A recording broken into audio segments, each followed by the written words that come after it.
Let's now open the PBIX file that we loaded in the last chapter. I'm on the home page. I'm going to enter PBIX, which was included in its name as well as in its extension. And you'll see that I have two items. I have a dashboard, which we'll look at perhaps later. But I want to start with the report, which is right here. So simply click, and the report opens. Don't worry that it doesn't look like much yet. This report has also been changed recently. And so we have an info page where we didn't used to have one, and there's a page missing that was included in the original report. But our page tabs are right here. You can collapse this if you want to. You can expand it to show it again. But let's leave that info page and go to the overview, where we'll see the first page of the report has 4 visualizations, 4 different charts. A pie chart, column chart with legend, map, and then here on the right we have a bubble chart, which is pretty slick. So the question is, how do we use these visualizations? How do they work together? Why are Power BI reports considered to be so relentlessly useful? Well, let's look at the district monthly sales page of the report. This is organized, and it's a very cramped report. Don't let that bother you. It's in part because we have not just page tabs, but we have a toolbar at the top. We have some filters on the right. If we want to collapse that filter pane, we can click the Show Hide button and win a little more room back. On the left-hand side, we have a visual that's showing us a list of district managers. We can scroll this, and all of their names are here, alphabetized list. We have sales by store number. That's what's on the x-axis here. We have total sales variance. There are titles for each of these visualizations. This one's last year's sales and this year's sales by fiscal month. And here, variance as well in this bubble chart. What if I only wanted to look at Brad Sutton's information? If I click Brad Sutton's name in the district manager list, click this checkbox, the entire page is redrafted. Every visualization now simply shows me Brad Sutton's information. That means Brad or Brad's manager can see Brad's information. It means that Chris Gray can see her information. It means that Valerie and Tina can see their information. This is really slick. And by default, in this type of a list, I can hold control and do multi-select to see, for example, the results for Brad, Chris, and Valerie, who are all on the same team. I don't have to generate a separate report to do this. I just filter the report that I already have. To turn this filter off, simply click on anything else, any unselected item if you wish, and the report comes back. Or if you're not sure and you want to reset the entire report, you can click this Reset Filter Slices and Other Data View Changes and click Reset, and the report will come back as it was when it was loaded. Let's swing to the New Stores page of the report because there are a couple of things I want to show you here as well.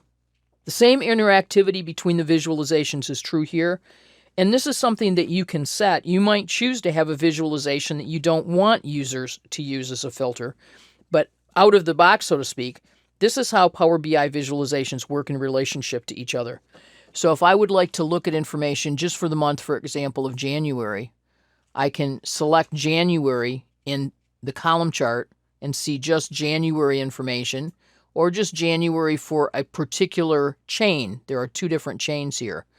Or just take a look at Fashion Direct in a particular month. And notice that, once again, when I am selecting data in one chart, it is filtering my other chart, sometimes by highlighting, sometimes by hiding other data or modifying it. And if I wish, I can click in the background of the chart as another way to quickly reset the entire visualization and therefore the entire page. I can also use some data. For example, I could choose to use just a set of stores. I could rope in a set of data, drag to choose a set of items here, for example. And I can use those selected items to filter the other items on the page. So you're not limited to clicking on just one item. You can actually lasso items and use them as a filter. And again, remember that you can click somewhere in the background then to clear the filter and reset it. The filters that I apply here using this report are temporary. I'll show you later how, as a report designer, you can build more persistent filters, either filters you want your users to be able to change or that you want them not to be able to change.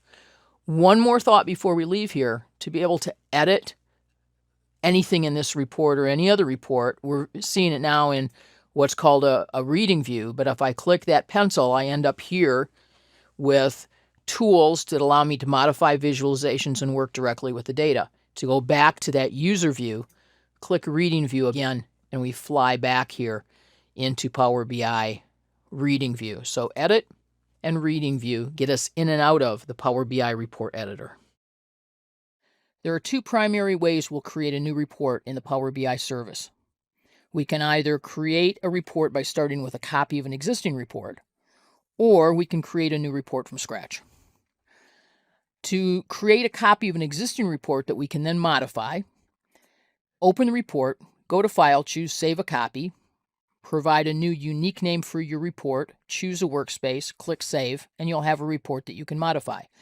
So if there's a lot of overlap between the report that exists and the report that you want to design, this is a running start. The second option is to start from scratch. I'm going to go to my workspace, and I want to go to my data set, not the report. And if I point to the retail analysis sample and click the More Options button, one of my choices is to create a report. There are other places that you will see a button that says Create Report, and if you don't have a data set selected, you'll then be prompted to select a data set. But I like going to the data set and then creating a report.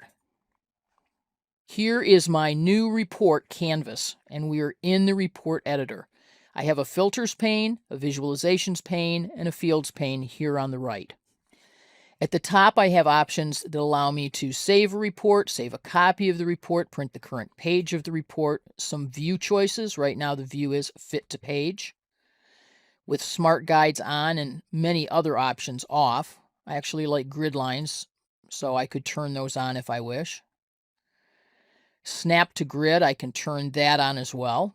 And these are options that you'll change based on how you like to work with objects on a canvas.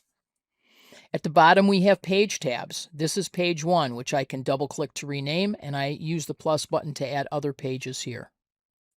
From the data set itself, which is already loaded, a new report is just a few clicks away.